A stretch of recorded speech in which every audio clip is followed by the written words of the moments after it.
Taft Gantt here with Taylor Zarzour ahead of the U.S. Open. Taylor, voice of the Tennessee Titans and golf's major championships.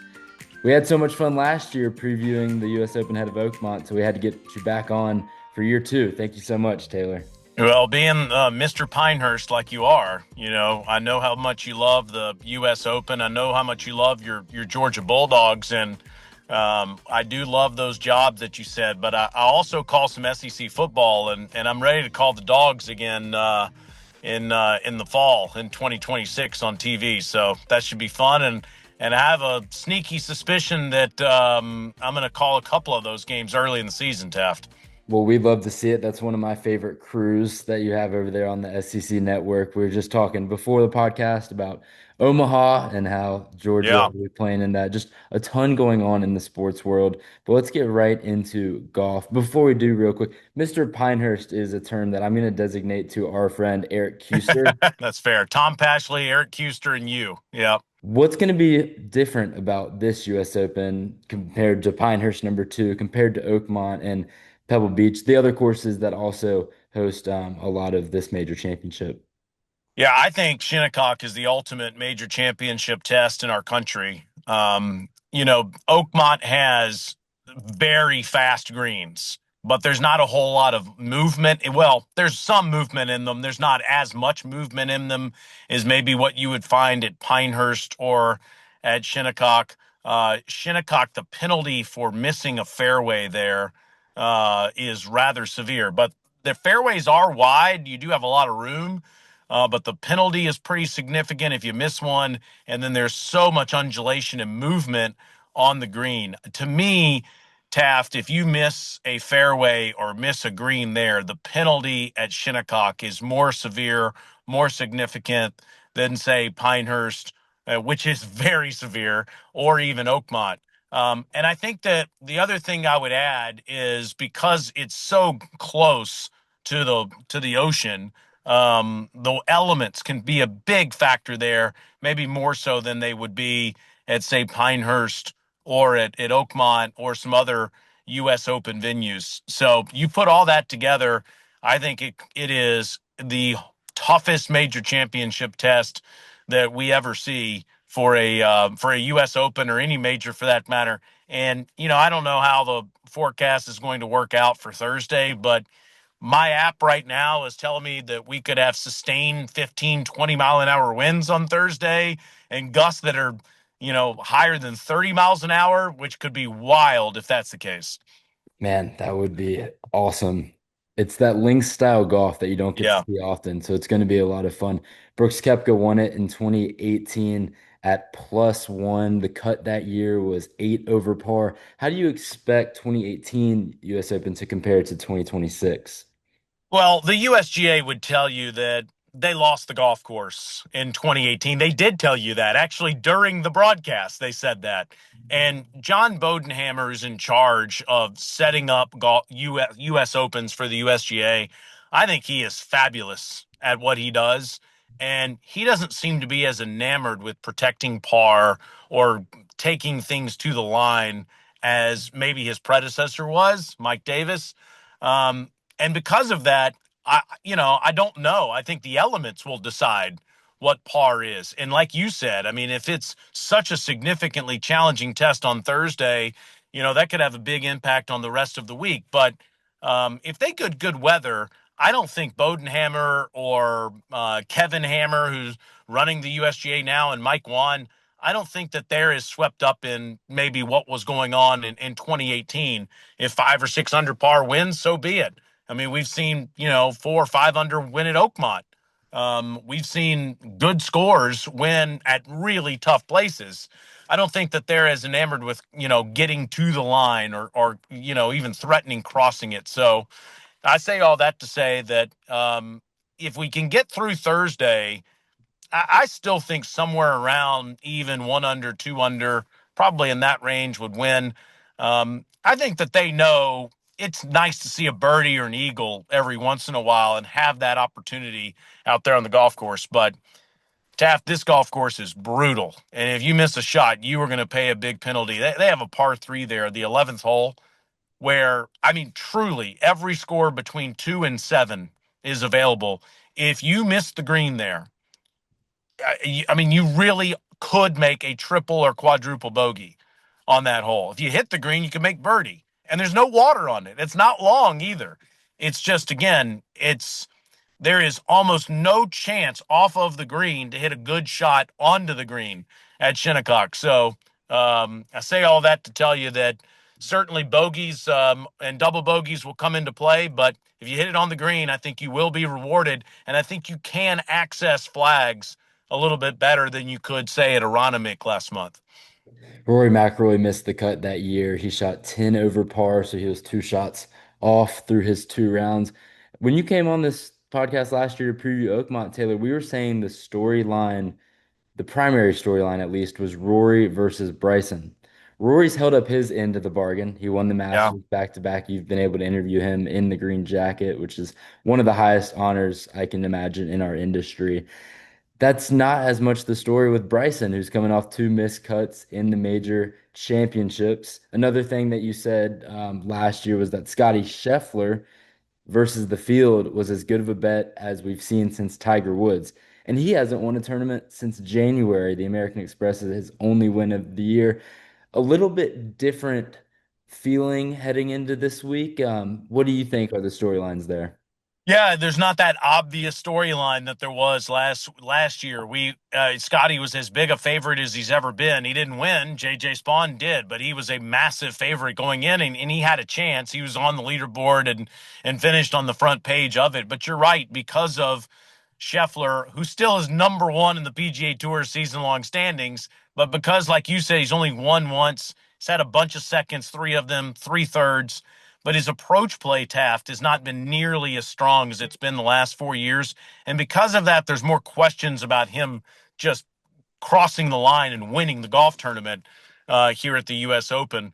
Having said that, I still think he's going to win the U.S. Open. I mean, he's the guy I feel the most confident in, even though I'm not as confident in him as say I was a year ago. I still think he possesses all the tools you need to win at Shinnecock. But you're right. I'm not as confident about it. I think that, and when that happens, by the way, I love that we get something unexpected, like we got last year with JJ Spawn, or like we got last month with Aaron Rai at the PGA Championship.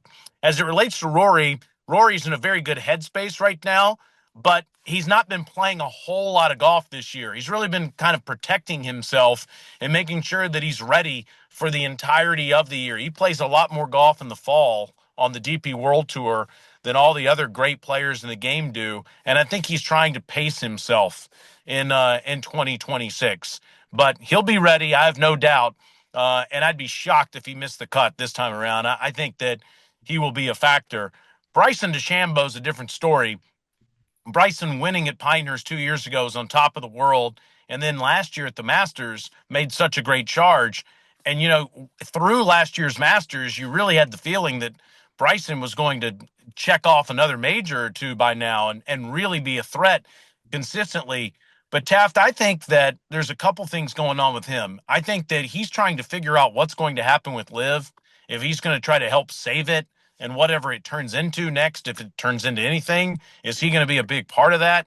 Is he going to come back to the PGA Tour? Is he really going to just concentrate on YouTube and the major championships?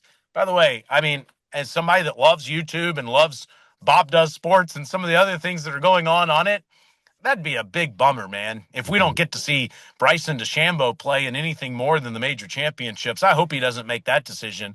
I'd love to see him compete against the best players, but I think that um, his head is not as clear in 2026 as it was last year. So it's hard to know just where he is right now in terms of his passion for major championships and for big time competition. I also think that he's gone through some injuries this year that he hasn't said a lot about. So I'm not as sure about him this week as I am about Scotty and Rory. I would think both of them will be factors. But in the past, in the last couple of years, it's kind of been, well, who's it going to be? Is it going to be Scotty or is it going to be Rory? And we should always expect them. I'm just as confident that you're going to see a Cam Young or a Matt Fitzpatrick or a Tommy Fleetwood or another great player emerge. I think that they have bridged the gap in 2026. and it's kind of anybody's ball game going into this U.S. Open, which I think makes it a lot of fun. But having said all that, I do very much expect Scheffler to be a factor. Well, the stars are aligning. It's going to be Father's Day, the Sunday of the U.S. Open. It's his birthday that day as well. So it'd be pretty Yeah. poetic for him to get his career Grand Slam on that day. In terms of players that aren't as big as the Rorys and Brysons and Scotties, who do you expect to make some noise? That's always harder when it comes to Shinnecock. I would look for accurate players, guys that are really good ball strikers that are good tee to green. Honestly, Aaron Rai is the kind of player that fits that description. Now we'll see just where he is if he's exhausted just from what's happened to the PGA Championship and did play in the Memorial Tournament last week. But he would be somebody that fits that description. I really liked Justin Rose a lot before he missed the cut in the RBC Canadian Open. But maybe he was just trying to get a couple reps in before he got up to Shinnecock. But he's somebody that would be a person to watch this week that I would be high on. I'd want to say Jordan Spieth, and he has been a much better accurate ball striker from tee to green. But Taft, he has had a hard time eliminating the bad round in 2026. It seems when Scotty does not play well, he finds a way to shoot even par or somewhere around there. Jordan blows up in one of these rounds and just can't seem to get it in the hole. So I'd be a little surprised by that. Justin Thomas is somebody that also struggles with accuracy traditionally. And, I'd love to see him make a run in the U.S. Open. But again, I don't know that I've seen enough from him in 2026 to be a believer in that. So I'm sort of dodging your question for a sleeper pick. Do you have a sleeper pick, Taft? Well, you mentioned Justin Thomas and his good friend and fellow Alabama Crimson Tide member Bud Cauley just won Yeah, in that's right. Canada, so maybe there's good juju there. Akshay Bhatia comes to mind. We mentioned his name last year ahead of the Okay. tournament. Chris Goddard's a bigger name now, but he's someone who can definitely. All right, Um, I got one for you. okay, Now usually I'd go with your guy Harris English, but Harris and his wife at some point right around when we're talking or welcoming their second child into the world. So I don't know how much sleep Harry's getting right now. But I'm going to go with another Georgia Bulldog. Sepp Straka is a very accurate ball striker. I like him a lot. I could see him doing really well on this golf course. And Russell Henley, yes. another one that's perfect for this kind of place. So I'd watch out for those guys. Yeah, I love it. Russell Henley finished T25 here in 2018, and he proved at Augusta this year that he can hang with the best on the toughest conditions. You mentioned Aaron Rai and JJ Spawn having their two epic wins kind of out of nowhere Yeah, in the major championships. It'll be interesting to see if we get another one of those. But my favorite part of those two in the past year now is that your colleague, Amelia Duran, who we've had here on the podcast, yeah, was on the call for both of those long putts that JJ had on 18. Aaron Rai had it on yeah. 16, I believe, at Aronimink, and that Amelia just absolutely crushed it. One of the hardest, if not the hardest test in major championship golf. For the win, JJ Spawn, ball up and over the ridge. It's on a very good line. This could go in. JJ Spawn makes it! It's the biggest moment of his career. JJ Spawn conquers Oakmont and is your 125th U.S. Open champion. She'll be there at Shinnecock, and chances are she's going to make some other massive calls. She does such a great job for us and is an awesome teammate. So it'll be fun to spend the week with her. Maybe that's how we make our picks. We just figure out which group Amelia's with on That's Sunday. right. Yeah. So She has been very good luck. That's for sure. yes, you were the lead play-by-play voice for the Masters this year on SiriusXM PGA Tour Radio. What will you be doing this week in Shinnecock?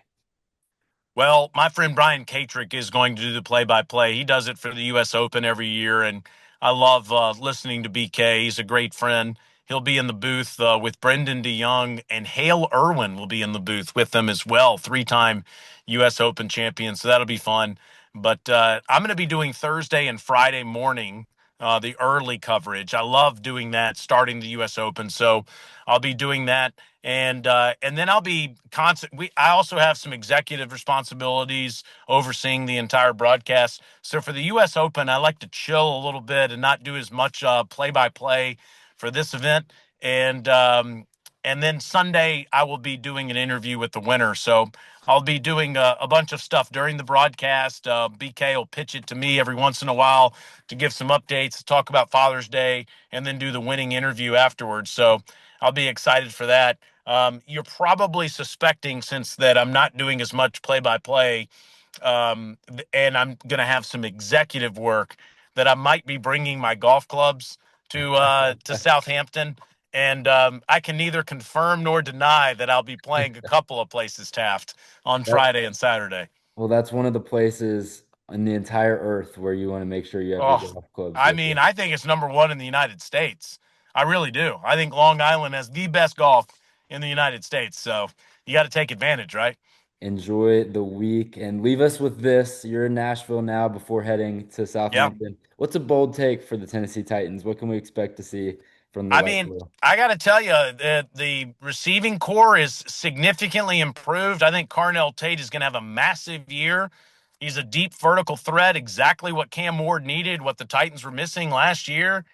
Business is about to pick up in Nashville, Tennessee, Taft. The Titans are going to be significantly improved. You saw what happened with the Bears and the Patriots last year. You had a number, Jacksonville Jaguars, in the same division. You had a bunch of teams that went from having a dreadful season the year before to being one of the best teams in the league the next year.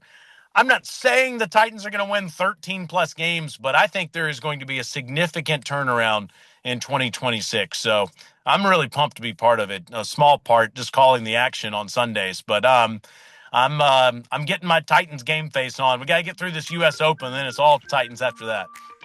Taylor, enjoy the heck out of the Titans season and enjoy the heck out of the rounds that you get to play up in Long Island. Thank you so much. It's always a pleasure. Mr. Pinehurst, safe travels to Omaha to see your dogs, and always good to talk to you.